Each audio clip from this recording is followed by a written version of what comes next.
রান্না করব মুরগির গোস্ত। এই জন্য আমি মুরগির গোস্তটা সুন্দরভাবে মেখে নিচ্ছি। এখানে মুরগির গোস্তগুলো নিয়ে নিয়েছি। এখন আমি মশলাগুলো দিয়ে দিচ্ছি। দিয়ে দিব পেঁয়াজ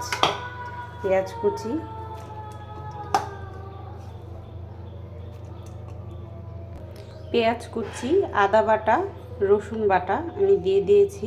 আদা বাটাটা সবসময় মুরগিতে কম দিবেন, রসুনটা একটু বেশি দিবেন আদার থেকে পরিমাণে। মুরগিতে সবসময় আদাটা কম লাগে। দিয়েছি পরিমাণ মতো লবণ, হলুদ গুঁড়া, মরিচের গুঁড়া, আরও দিয়ে দিচ্ছি এখানে ধনিয়ার গুঁড়া। দিব আমি জিরের গুঁড়াটা, দিয়ে দিয়েছি জিরের গুঁড়া। দিব গরম মশলার গুঁড়া। আমি আস্ত গরম মশলা ইউজ করব, এই জন্য গরম মশলার গুঁড়োটা আমি 2 টুকরো দারচিনি, 3 টুকরো এলাচ আর একটা তেজপাতা দিয়ে দিয়েছি।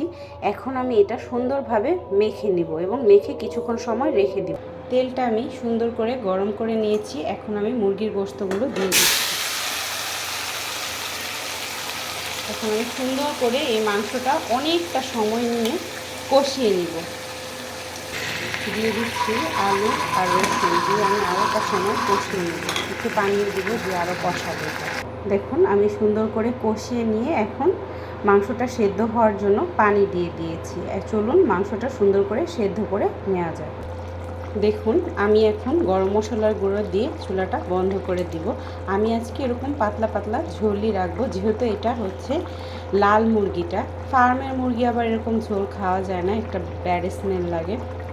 লাল মুরগিটা আবার দেশি মুরগির মতোই খুব স্বাদ লাগে এরকম ঝোল করে রান্না করলে। আপনারা অবশ্যই এভাবে রান্না করে একবার খেয়ে দেখবেন। তো নামানোর আগে অবশ্যই একটু গরম মশলা উপরে ছড়িয়ে দিয়ে ঢেকে 5 মিনিট রেখে নামিয়ে ফেলবেন। ধন্যবাদ।